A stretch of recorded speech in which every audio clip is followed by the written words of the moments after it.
তোমার যেমনি পারো আমার লয়ে যাও, এই কথা বলার কোনো অধিকার আছে? আমাদের দেশে এরকমের লোক বহুত আছে।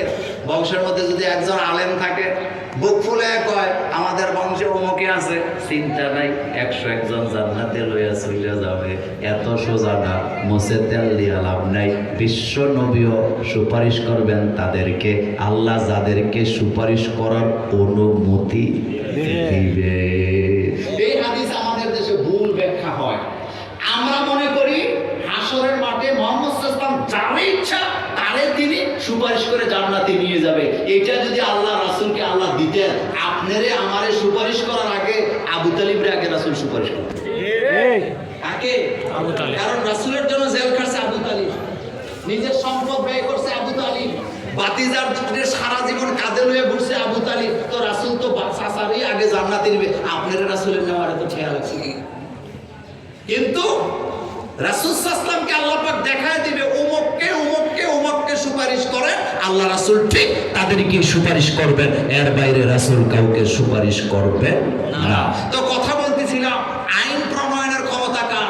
আল্লাহর। কিন্তু আল্লাহ ছাড়া যদি মানুষকে আপনি আইন প্রণয়নের ক্ষমতা দেন, সে তার নিজের স্বার্থের জন্য, তার গোষ্ঠীর স্বার্থের জন্য আইন করবে, তার ক্ষমতাকে টিকাবার জন্য আইন করবে, মানুষের কল্যাণে সে কখনো আইন করতে পারবে না। আমি দুইটা প্রমাণ দেই। নমরুদ ইব্রাহিম আলাইহিস সালামকে পৃথিবীতে আসতে দিতে না চায় যে আইনটা করছিলেন, এটা কি জনগণের কল্যাণে করছে না নিজের ক্ষমতা টিকানোর জন্য করছে? নিজের ক্ষমতা। আইনের নমুনা কি? আইনের নমুনা হলো আমাদের বাংলাদেশের আইন হলো ছেলে হোক মেয়ে হোক দুটি সন্তান যথেষ্ট, একটা হইলে আরো বালা, না হইলে আরো বালা। কিন্তু নমরুদা তো এই আইন করে নাই। নমরুদকে উপদেষ্টারা বুদ্ধি দিছে, স্বামী স্ত্রী একসাথে থাকলে বাচ্চা হবে, বাচ্চা হলে ইব্রাহিম হবে, ইব্রাহিম হইলে নবী হবে, নবী হইলে নেতা হবে, নেতা হইলে তোমার ক্ষমতা জোরে বলেন তোমার ক্ষমতা।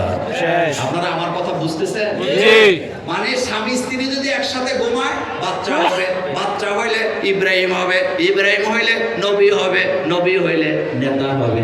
কারণ নবীরা সবাই নেতা, আরো জোরে বলেন নবীরা সবাই নেতা। তো নেতা যদি আসে, ইব্রাহিমের খেলা শেষ, এখন নমরুদের খেলা শেষ। নবী হলে ইব্রাহিম আলাইহিস সালাম দুনিয়াতে আসবে, এখন তো নমরুদের টেনশনে পড়ে গেছে, এই জন্য আইন করে দিছে স্বামী স্ত্রী একসাথে থাকা যাবে না।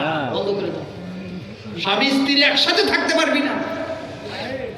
এখনো যারা স্বামী স্ত্রী একসাথে ঘুমায়, বাচ্চা নেয় না, এরপরে অপারেশন করে সিজার করার পরে যারা নিজেদের জরায়ু কেটে ফেলে দেয়, তাদের হাসর হবে নমরুদের সাথে, মুহাম্মদ সাল্লাল্লাহু আলাইহি ওয়াসাল্লামের সাথে তাদের হাসর হবে না।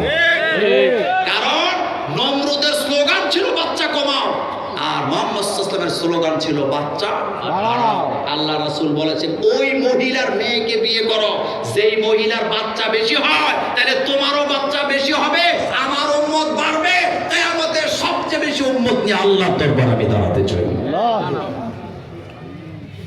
আমার কলিজার ভাইয়েরা, এই নমরুদ আইন করছে স্বামী স্ত্রী একসাথে থাকতে পারবে না, থাকলেই তো ইব্রাহিম হয়ে যাবে। নিজের স্বার্থে না জনগণের স্বার্থে? নিজের স্বার্থে। ফেরাউন আইন করছে ছেলেদেরকে বাঁচতে দেওয়া যাবে না, কারণ ছেলেরাই নবী হয়, নবীরাই নেতা হয়। মুসা আলাইহিস সালাম ছেলে হবে, ছেলে হইলে নবী হবে, নবী হইলে আমি ফেরাউন রাজত্ব শেষ করে দিবে। ইউযাব্বিহুনা আবনাআকুম ওয়া ইস্তাহইউনা নিসাআকুম, ছেলে হইলে হত্যা করো, মেয়ে হইলে বাঁচায় দাও। এই আইনটা ফেরাউন করছে জনগণের কল্যাণে না নিজের স্বার্থে? আইন আমার বাংলাদেশেও আছে না? আল্লাহর উপরে আস্থা বিশ্বাস রাখবে যারা, রাজনীতি করতে পারবে না তারা। এমন আইন যারা করছিল, তারা কি জনগণের কল্যাণে করছে না নিজেদের স্বার্থে করছে? আরো আসতে বলেন, কাদের স্বার্থে করেছেন? নারী অধিকার সমান সমান দিয়া বোরকা না পরাইয়া রাস্তাঘাটে বাইর করতে চায়, এমন আইন যারা করে নিজেদের স্বার্থে লুটে পুটে খাওয়ার চিন্তা ভাবনা আছে না? আপনাদের এলাকায় মুরগির খোয়ারকে কি বলে? মুরগির ঘরকে কি বলে? হাঁসের ঘরকে কি বলে? আচ্ছা, রাতের বেলা এই যে সন্ধ্যা হইতেছে এখন, আপনারা মুরগ মুরগিগুলা কোথায় ঢুকান? লাগাইয়ার পরে কি করেন? তালা দিছেন। দেওয়ার পর এলাকার সব শিয়ালেরা বাইরে হয়েছে, মিছিল করতেছে 14 গ্রাম থেকে, বিশাল শিয়াল বাহিনীর মিছিল।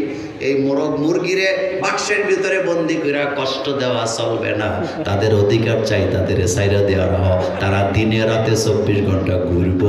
আচ্ছা, মিছিল তো ভালো, উদ্দেশ্য ভালো না খারাপ?